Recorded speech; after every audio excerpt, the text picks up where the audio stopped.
Now, the next topic we have is, this is basically an editorial in Hindu Today, which is Livestock Health and Disease Control Program in India.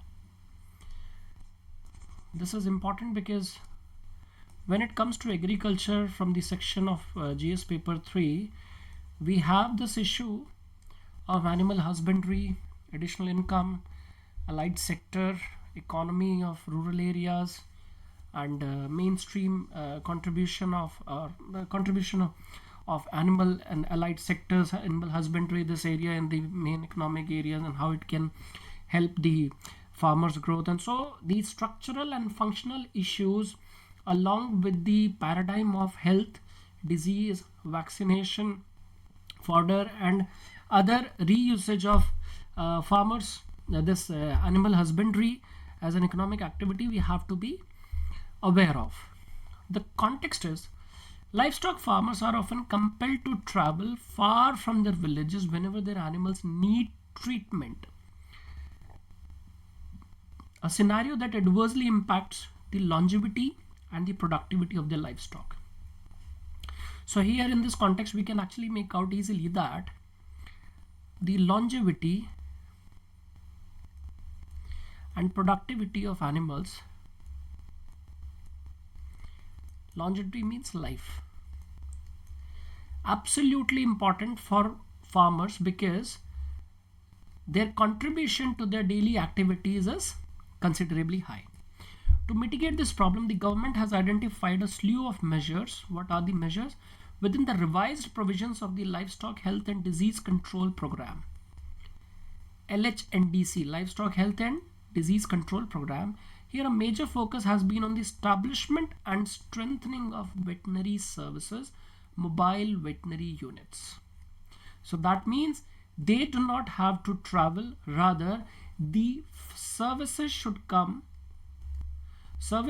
travel around to reach to the beneficiaries or needy animals. This is basically the concept. So this is important. We should focus on it, and these type of the programs and the issues generally are covered in one or the two articles. You don't have to read much about it because if you understand the perspective, then you can easily make out the questions. This is important for mains basically, not for prelims, but even if some typical disease, some treatment name, some vaccine name is there, some formulas is there, or some other practice is there, so we can also consider it for prelim examination.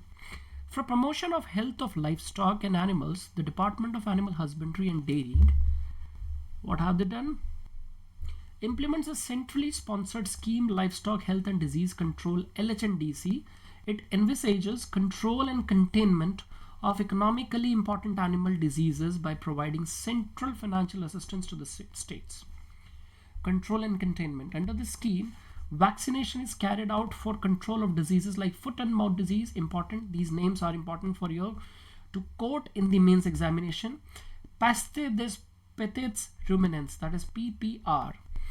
Brucellosis, anthrax, hemorrhagic septicemia, black quarter, classical swine fever, Ranikhet disease, etc. So these are the animal disease names. Generally, we generally have the tendency of remembering foot and mouth disease or max to max anthrax, but hemorrhagic septicemia, black quarter, all these names can easily be learned.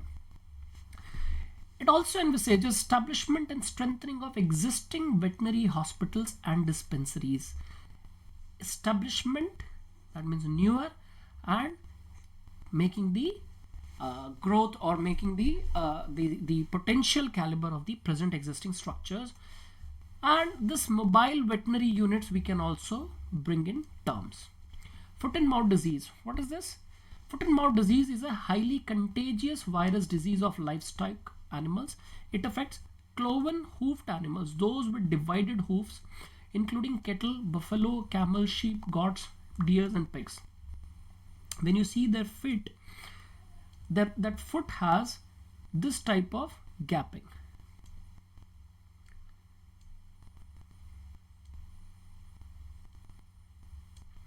So this divided hoofed animals, this is what we called as. So this foot and mouth disease is generally attacking on these animals. Brucellosis. Brucellosis is a disease caused by a group of bacteria from the genus Brucella. These bacteria can infect both humans and animals. However, brucellosis is primarily a disease of animals. Brucellosis is often spread when people eat contaminated food, which can include raw meat and unpasteurized milk. The bacteria can also be spread through the air or contact with an open wound. Pastitis ruminants. This PPR, also known as sheep and goat plague. Sheep and goat plague is a highly contagious animal disease affecting small ruminants. Once introduced, the virus can infect up to 90% of an animal herd, and the disease kills anywhere from 30 to 70% of infected animals. The PPR virus does not infect human. Important, thank God, because the world is still struggling with COVID-19. PPR was first described in 1942 in Côte d'Ivoire. Hemorrhagic septicemia is an acute fatal septicemic disease of cattle and water buffaloes caused by a gram-negative bacterium, Pasteurella multocida. This is the name. Please try to remember the name because this is important. Just a second.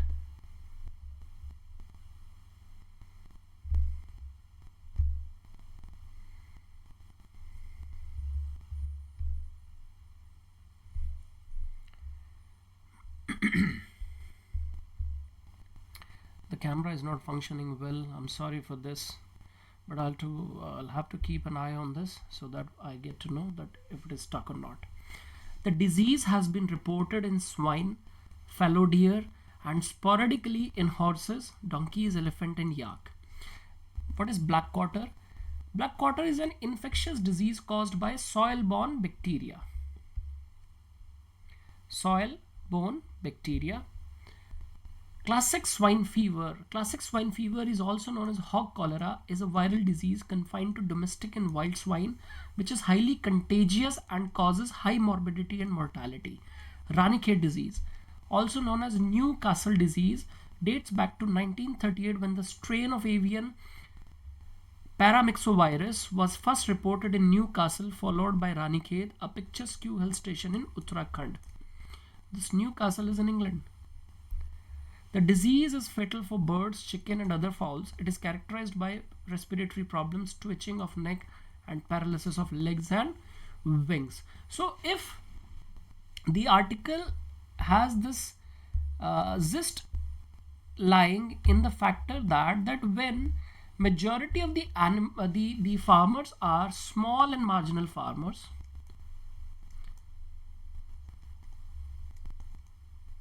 that means having lands less than 2 hectares.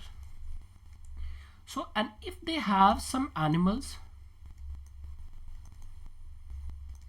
milch, that is milking, or draught animals, that is non-milking, so it adds to their income, extra income. For example, they sell their milk or other products. And draught animals, by the time they are young, they are used in the agriculture process, and after that they are sold to the butcheries or slaughterhouses. So this is basically the small level economics is working. Even in this way, if the animals are getting affected with some kind of disease in etc., and if they need to travel, so during the travel either animal can die, and if the treatment facilities are at far, then what are the benefits of that facilities? Because if the animal is not able to walk, then the animal has to be towed. So that is adding extra burden over the pockets. And if the animals are not in good health, then definitely that will not be sold to the slaughterhouses or butchery houses, rapporteurs. So it is basically creating a debt trap for the farmers. So to overcome these issues in the rural areas, in the far-flung areas, we have to work on these structures. And the other structures we can actually do is promote the veterinary sciences. Because according to many studies and data, people are not willing to take veterinary sciences as profession or career up to that spirit or with that zeal comparing to other professions or degree courses. Here, if we have the doctors, the supporting staff, the perks, benefits, and other aspects of growth are not that attractive in this field. These are the structural, medical structural issues I'm saying. Then the veterinary science as a profession are not made that popular at different levels, and the scope of study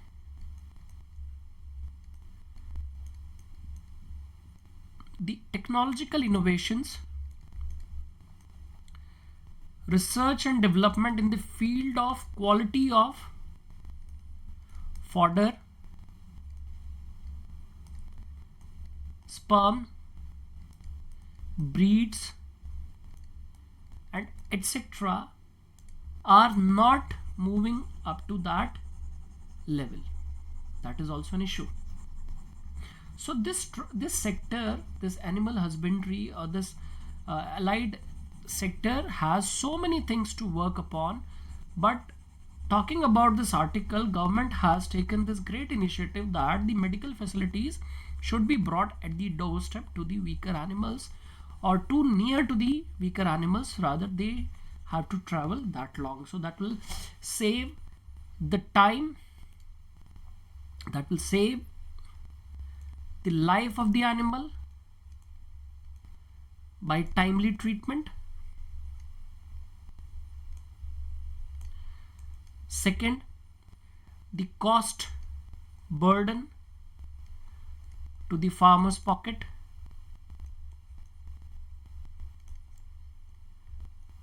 Right? And third is basically this entire aspect is a sign of good governance in the rural areas. Because what is good governance is basically the availability of services and is in access to all without barriers. This is one scope of good governance in this aspect. So hope you understand this topic, right?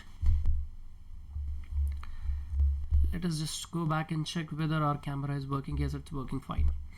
Next topic we have is National Technical Textile Missions, NTTM. This is an article on PIB. Ministry of Textiles clears 20 strategic projects in the area of specialty fibers and geotextiles under the flagship program National Technical Textile Mission. So what is this National Technical Textile Mission?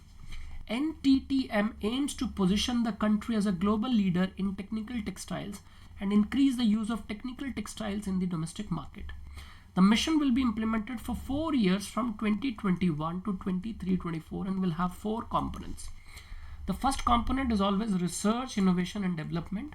RID will focus on research and innovation, including the development of biodegradable technical textiles. Biodegradable, highly important because it is environment centric.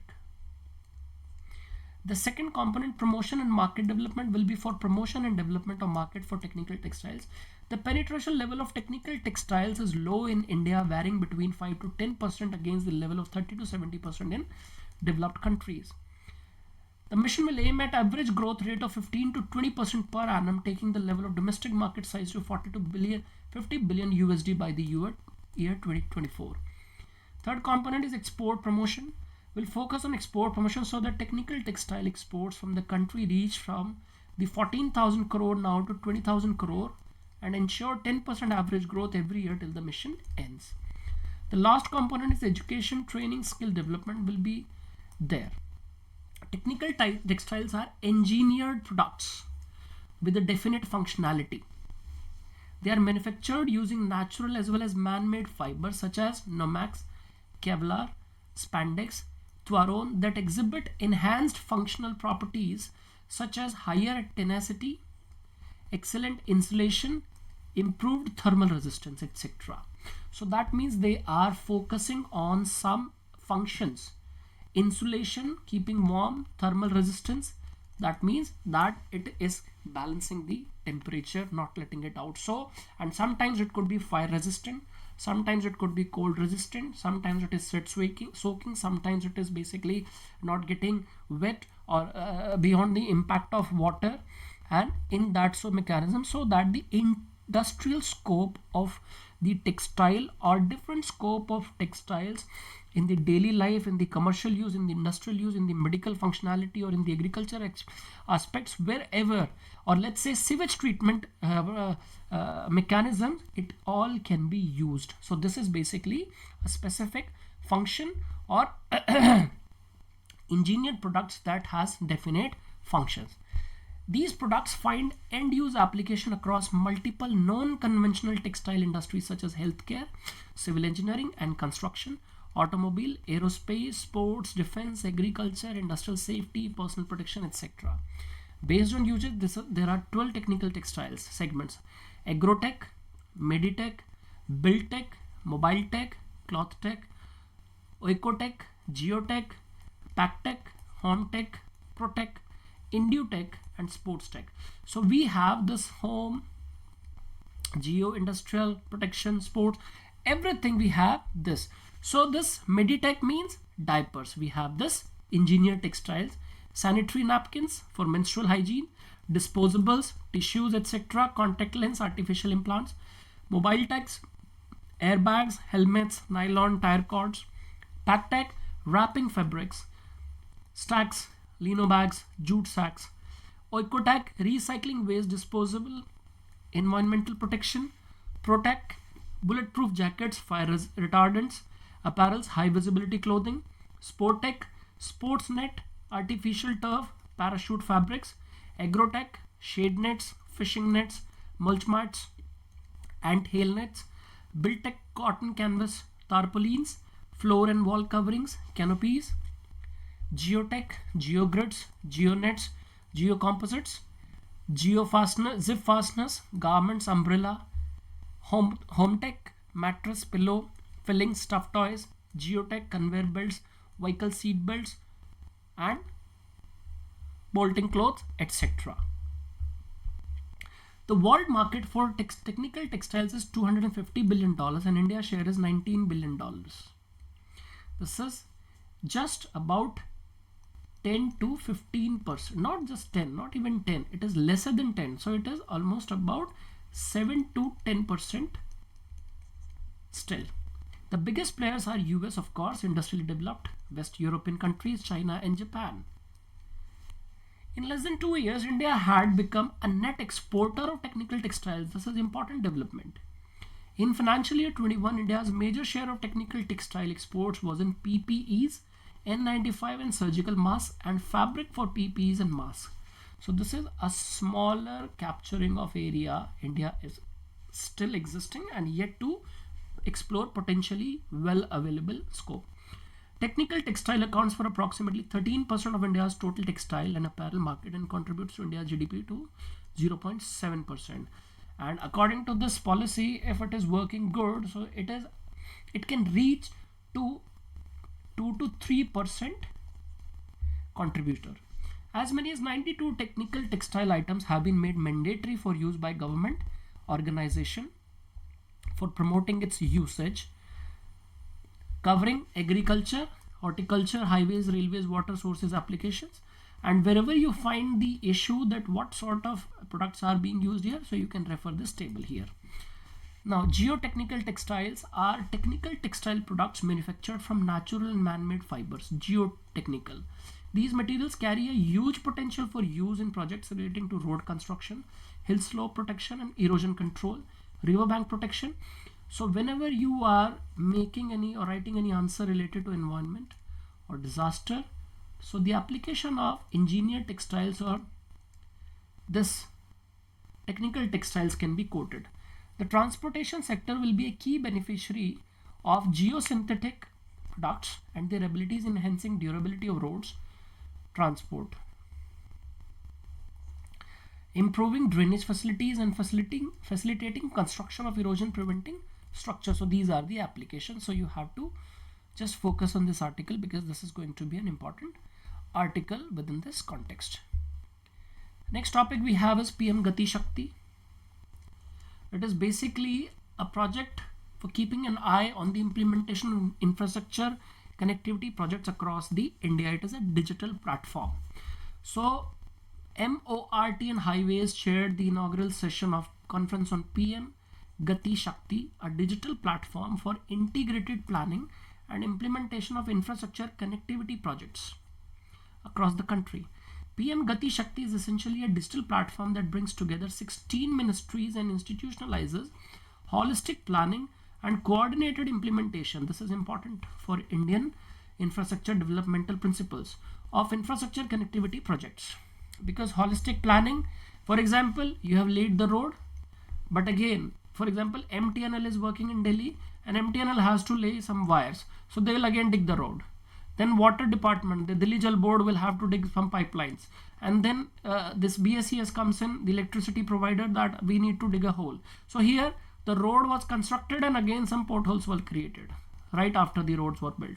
So this is because the holistic planning was not developed and this integrated cooperation was not there, that all the departments who might need the road for different laying processes or purposes, they should have discussed the issue along with the services deliverance and the potential future of what might be needed in what area and what region. So then after that road should be finally built. So this is basically called as the coordination and integrated implementation.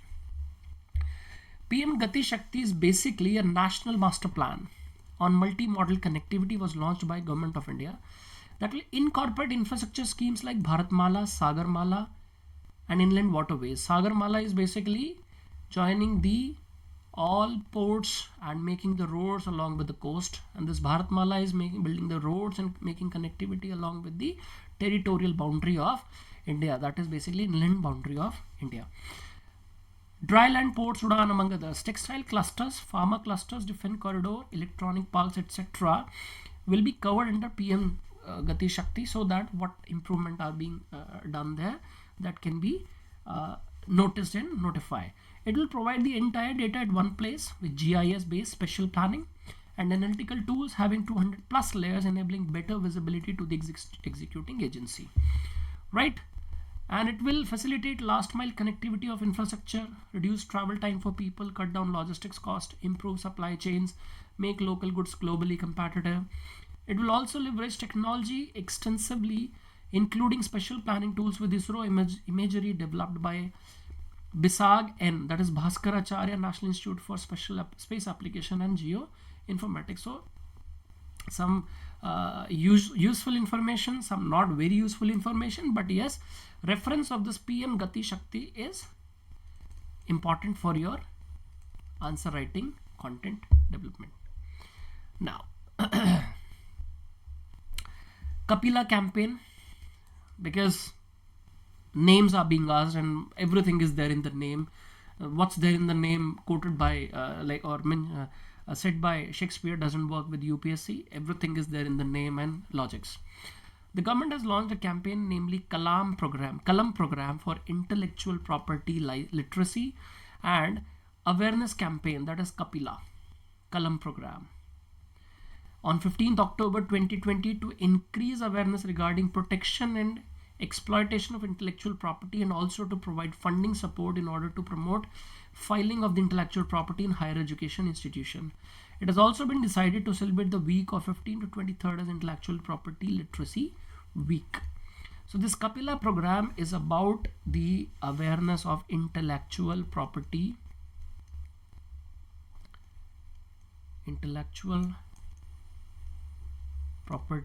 awareness, about the filings and everything, because in the intellectual IP rights means here we have two major when you apply the application for intellectual property rights for the registration of trademarks, you just get the TM, where let's say you have Lenovo, which is the laptop brand. So Lenovo is still counting as TM, that means trademark. But once the trademark is finalized and it is assigned to Lenovo company or the mother company, then it will be Lenovo R.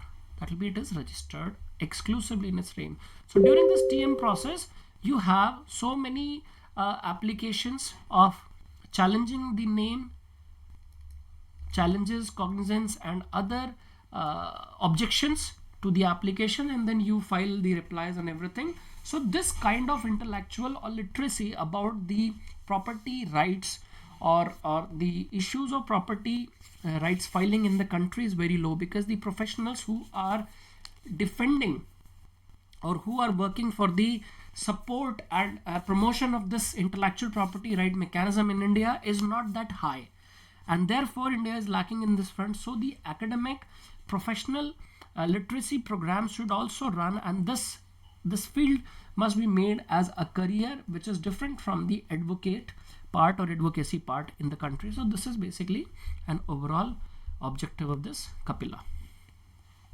Now, Kathak and its Lucknow Gharana. This is important because recently a legend just passed away. May his soul rest in peace. And we have to understand and learn about this issue, or this demise of Pandit Birju Maharaj. A renowned Kathak dancer of Lucknow Gharana dies at the age of 83. He was a great personality from the country. India has lost a gem, and who has achieved great achievements in the field of Kathak, and these people have literally helped taking India's culture known to the world at world platform, different platforms, world stage, different levels, and these people have really flourished Indian culture and brought it to the Western world, to the common masses through the help of social media, mass media, and other media modes. Now, native to North India, Kathak is one of the Indian classical dance forms. Kathak originated within Hindu temples as a storytelling device for portraying the epic tales from Hindu scriptures. Storytelling device. Hindu temples में ये develop हुआ. This performing art also incorporates legends from ancient mythology and tales from Mahabharata and Ramayana, other scriptures, especially from the life of Lord Krishna. So Kathak revolves around the life of Lord Krishna. Poetry was combined with rhythmic movement to aid in the worshipful storytelling. The origin of Kathak is traditionally attributed to the traveling bards of ancient northern India known as Kathakars and storytellers. These are Kathakars. Kathakar, the one who says the story or who tells the story, known as Kathakars. During the medieval period, Kathak became an established part of court culture, performed under the patronage of India's Persian kings and Mughal emperors. One medieval ruler, Wajid Ali Shah, Nawab of Awadh, Lucknow, a poet and dancer himself, Shah paid special attention to the emotional expressiveness of the dance. Out of his court came a stylization of Kathak that today is known as Lucknow Gharana. So it was Nawab Wajid Ali Shah from whose court this Lucknow Gharana or school was developed. Kathak is the only form of classical dance wedded to Hindustani or the North Indian music. Otherwise, all the musics were either mostly coming from the Carnatic music from southern India. It is It is usually performed solo by both male and female dancers. Solo. The focus is more on footwork. The movements are skillfully controlled and performed straight-legged by dancers wearing ankle bells. Ankle bells, that is ghunguru, we call them. Ankle balls, ankle metal balls, whatever you call them. The Vaishnavite cult, which swept North India in the 15th century, and the resultant Bhakti movement contributed to a whole new range of lyrics and musical forms. The Radha Krishna theme proved immensely popular along with the works of Mirabai, Surdas, Nandadas and Krishnadas. Kathak developed during the Bhakti movement. The Kathakars communicate stories through rhythmic foot movements, hand gestures, facial expressions. Important. These are the traits of Kathaks. And eye work. Three specific forms of this genre, that is three gharana schools, which mostly differ in emphasis given to footwork versus acting, are more famously namely Jaipur Gharana, the Banaras Gharana and Lucknow Gharana. These three gharana belong to Kathak.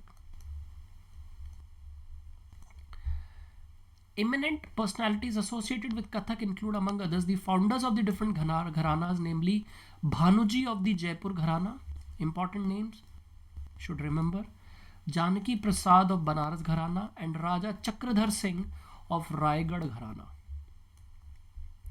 Very important. Brief about Lucknow Gharana. The Lucknow Gharana of Kathak was founded by Ishwari Prasad, a devotee of Bhakti movement. It is well acknowledged as the Lucknow Gharana of Kathak by Indian literature of music of both Hindus and Muslims. Shambhu Maharaj was a renowned guru of the Lucknow Gharana. 8 forms of famous Indian classical dance: Bharatnatyam, Tamil Nadu; Kathak, Uttar Pradesh; Kathakali, Kerala; Kuchipudi, Andhra Pradesh; Manipuri, Manipur; Odissi, Orissa; Sattariya, Assam; Mohiniyattam, Kerala. Important for PT.